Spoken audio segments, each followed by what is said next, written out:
fidèles internautes de Erotech TV officiel, bienvenue sur votre émission Actualité politique. Je suis là, votre humble servante, Carmen Aladjo, la diva. Merci de la confiance, merci de la fidélité. Kandé dans le baraquet, abonnez-vous massivement sur Erotech TV, beaucoup d'informations, des news où il y a vrai, autre qui t'a vraiment la temps pour nous donner juste des informations. Là, je dis merci à mon papa Jean Pouikabea, merci à toi, merci à Lévi Kadogo de Paris, des gros bisous à toi pour papa et la papa na Arstavine, de gros bisous. Merci à Jonathan qui derrière la caméra pour pas mon réalisateur privé Andy Louisa. Oh ça qui partout vous avez image au dans ba condition moko normal. Lelo nazana Bishop Chatumba.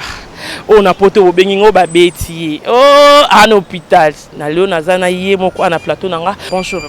Bonjour Carmel. Bonjour Erotech TV, Jean Pouy, mon frère propre. Ouais. Merci pour le travail que tu fais en Europe. Avec Churamboma, tout ce que tu es en train de faire. Aujourd'hui, en face de moi, il y a Carmel. Comme tu me l'avais dit là, ce que je constate, je suis dans la joie parce qu'il faut toujours rehausser le niveau. Parce que Erotech, ce n'est pas du n'importe quoi. Erotech, c'est la nouvelle technologie. Parce que Jean Pouy, c'est vraiment la classe. C'est l'intelligence, la crème de l'intelligence artificielle en Europe. D'ailleurs, je l'attends ici. Jean Pouy, soyez les bienvenus avec Erotech à Kinshasa.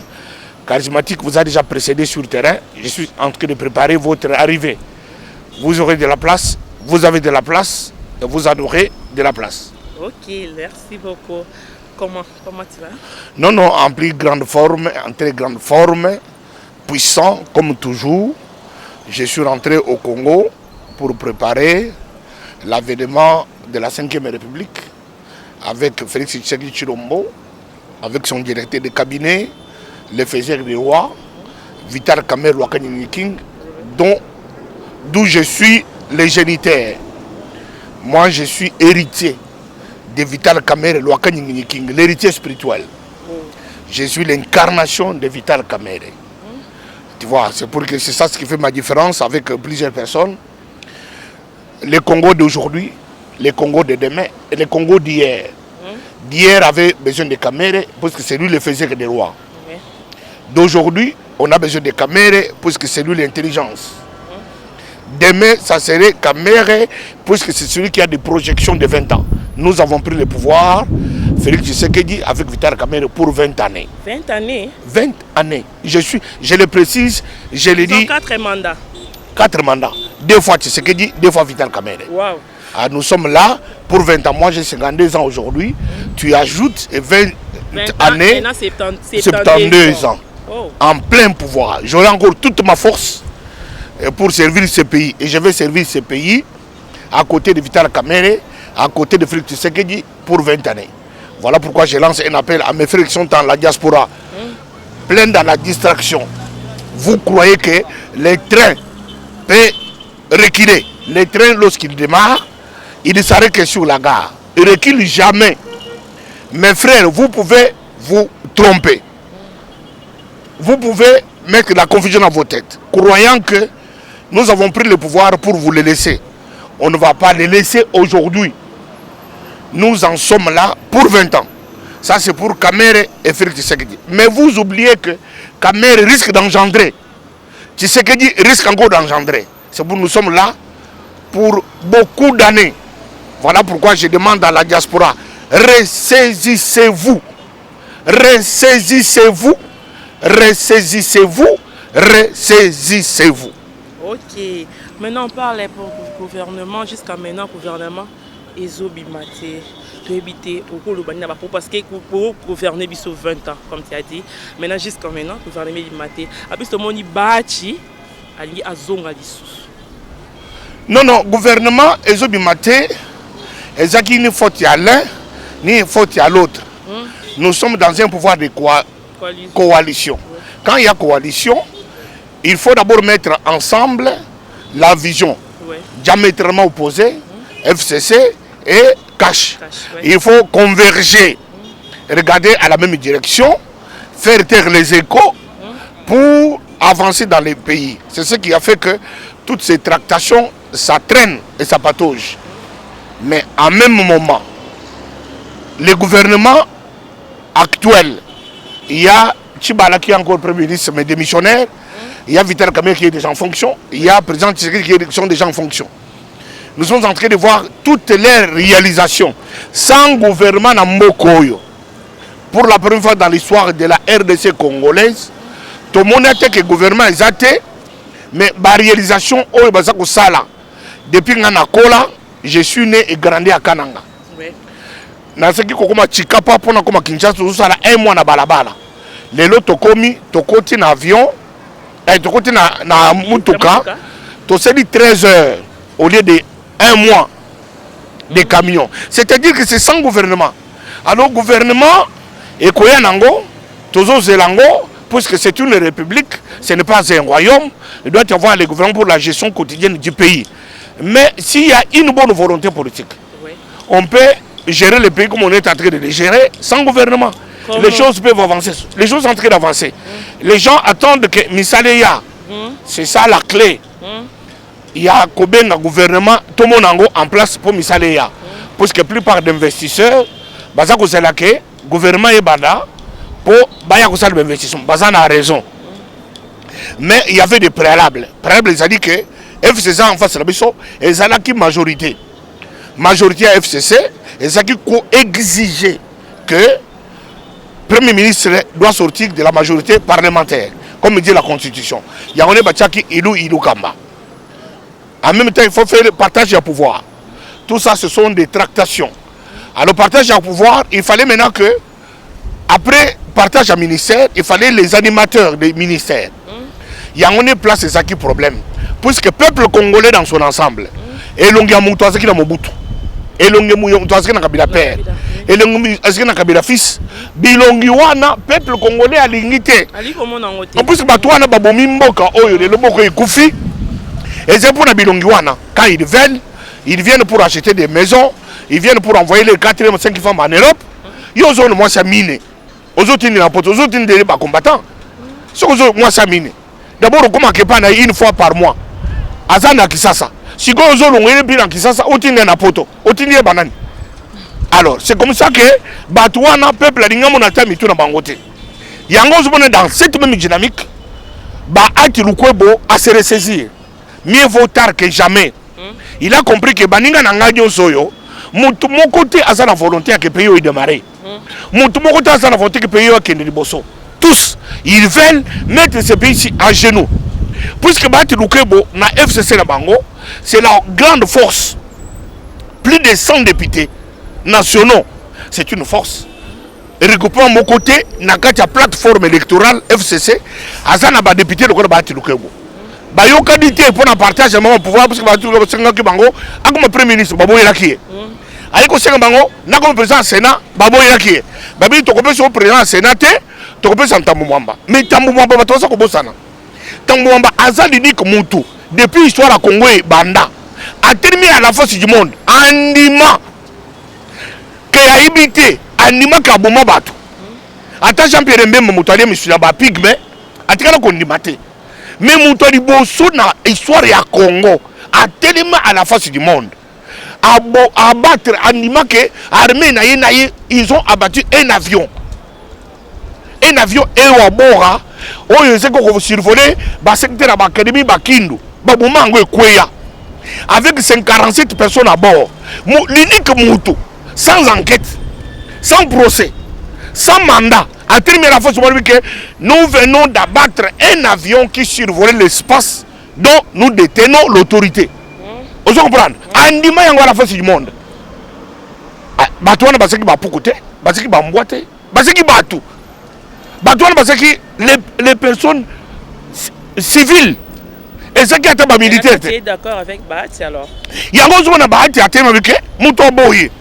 Boya que vous soyez bon PC présent au Sénat.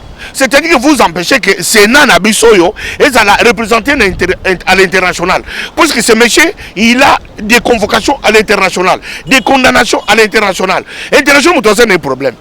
Si vous soyez dans la chambre haute, il y a parlementaire. C'est-à-dire que Bokoli est avancé. Parce que Bokolo, comment Mouto Azadi incriminé, condamné, recherché par la justice internationale. Bonjour, c'est une grande institution comme ça. Alors, le groupe Boboyinga motorisant la force mounene, n'a pas de parce qu'il a compris que non, non, Toko Simbo Kaoyo, Ngaïba Ati, il n'y a pas un homme riche dans le Congo comme Bahati.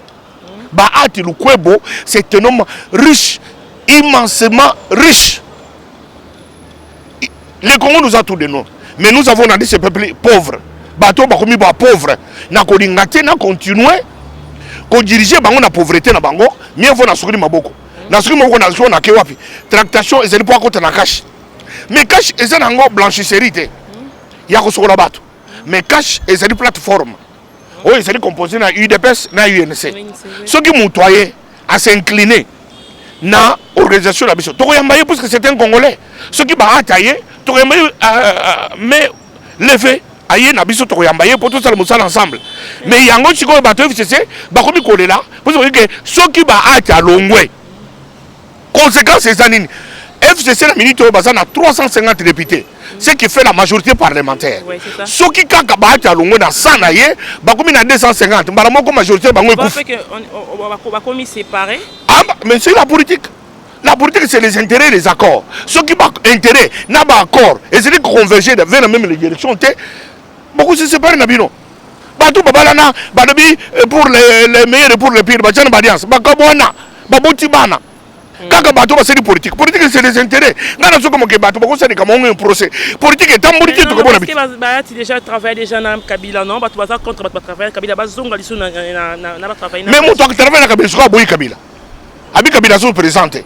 Na boyi na ngai makabona bango na moni bato groupe oyo baza ba criminel balingi bateka ba mamboko de nouveau na kena bango te président aujourd'hui c'est Félix Tshisekedi na kena direction Tshisekedi tout ça la majorité tout diriger mokawana wana mutane wana toko yambaye asali mabete. Il a eu la raison, il a compris que Mboka Oyo, on peut faire sans Kabila. Les gens sont dans la distraction. Joseph Kabila, il a laissé le pouvoir, mais il n'a pas laissé la politique. Mais l'actuel président, ce n'est pas Joseph Kabila, c'est Tshisekedi Félix. À ça, par exemple, il y a Joseph Kabila. Et Joseph Kabila est conscient que son président actuel s'appelle Félix Tshisekedi Tshilombo. Est-ce que Zolanda, il y a un pour ça, le peuple congolais comprendre que la place où il n'a pas tort. Il a raison de comprendre que non, non, il faut Masolo échanger, tokende, naissance ya Tshisekedi Félix. Poto kamamboka oyo yangone batu lukebo to yambio na mamboko mibale tu as de la place sokoye pour l'intérêt du peuple congolais aux à la place na biso toko kamamboka oyo toko ça la majorité parlementaire c'est tout ce qui nous manquait aye tout cette majorité parlementaire to changer formulation premier ministre alonga na ka FCC akomina quand il y a majorité parlementaire cash INC n'a eu de pèse avec un allié, puisque c'est ce qui dit la Constitution, que le Premier ministre sortira de la majorité parlementaire. Ce qui m'a été comme côté la mission, il Kamba, te plaît, merci, Nathan, il y a patience, on a dit qu'on a vraiment énorme patient, on a vendre dans le garage, donc on soit Premier ministre à Suka, Bakonome, na Félix Chirombo, à diriger Mboka Oyo, tout démarrer le pays, tout qui n'a besoin de boss. Ok, je te m'amène à toi, tu es qui a pour notre traverse, que des gens vont venir Moussala. Non, mais des gens Moussala. Oh, tout ça, Moussala. Je suis dans le travail. Les gens croient que oh, Tchatouma, Abani Moussalate. Mais Moussala, il y a depuis Poto, le même travail. Naya, le même travail. Il y a un salaire. Ce que je veux Moussala Moussousso. Secteur je suis ici pour le travail. Je suis ici pour aider Félix Tshisekedi Tshilombo, Navita la caméra dans tous les secteurs. Attends, je vais vous na kokombola balabala jamais depuis cantonnerie et bandit na Congo. Nan bomona un cantonnier il y a degré wana te. Na banda kokombola balabala avec costume. Chaque matin bien costume na kokombola balabala. Ça serait premier cantonnier où il y a ko sala balabala ni plus balabala bandit baberish. Nan ba sala balabala boité.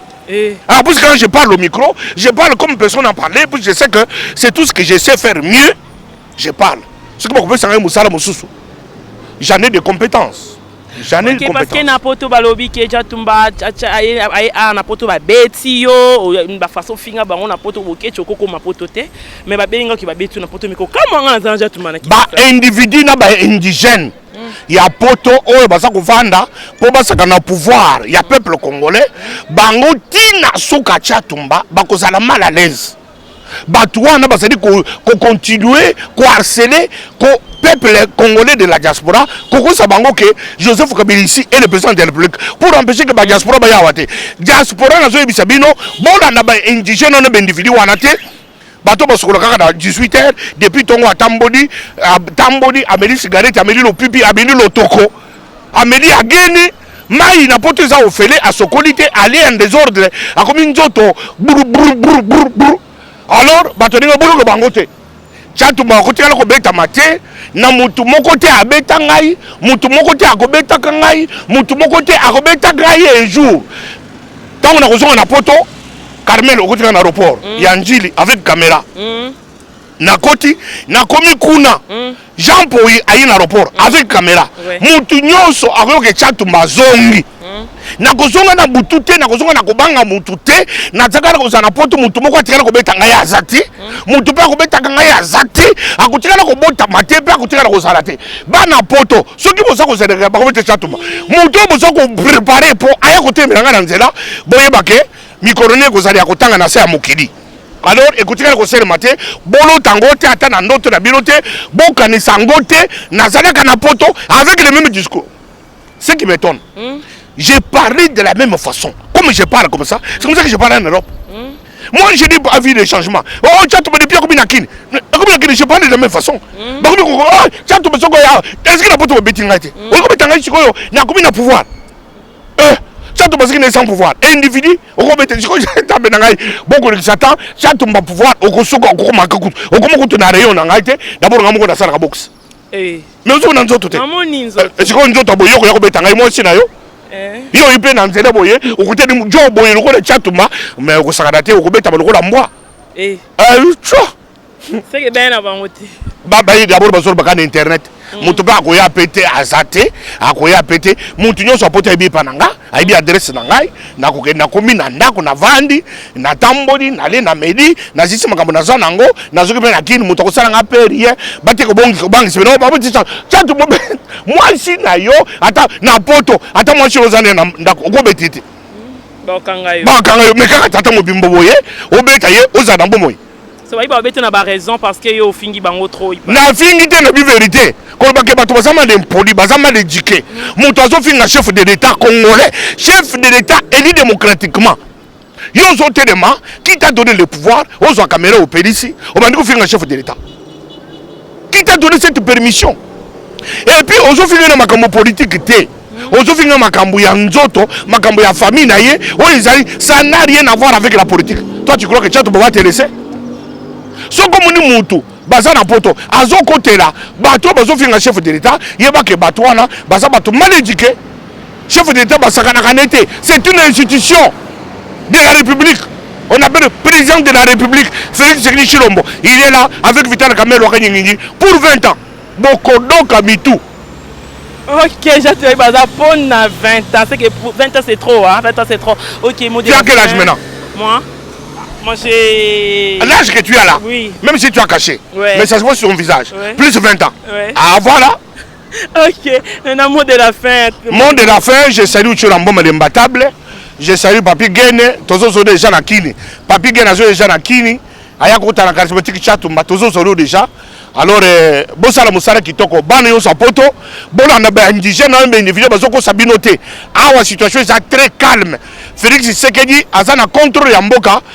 Kamerhe Vital azana contre mboka mboka ezali bien karaté gouvernement ezobima pour na ba investisseur baya karaté tout ça la majorité na parlement puisque baati lukwebo abeti na bango chita sima à comprendre que masolo za côté et Tshisekedi Félix Tshisekedi Tshilombo tala mutu mutu abimia o nazali soldat du peuple njoka na butu ayake pa Tshisekedi a comme lettre il y a demande d'emploi avec Tshisekedi na biso yokola ngai ezande Jean-Pierre Mbemba mutu akosaki ngana Moïse Katumbi bakosaki ngai surtout mozito ndeko na ngai bakosaki ngai limbisa ngai na ye epa na yo lettre yango ya demande d'emploi tozui demande d'emploi no tobwaki oh soldat to bwaki demande d'emploi na yo tobwaki yango boyamba ete toyamba yo te okosaka bato que ozali président élu par quelle institution?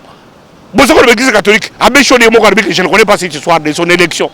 Parce que Kabé disait qu'ils avaient 40 000 témoins. Mais Bango, selon il a 17. Qui dit vrai et qui dit mensonge? Problème de Yango, non? Voilà.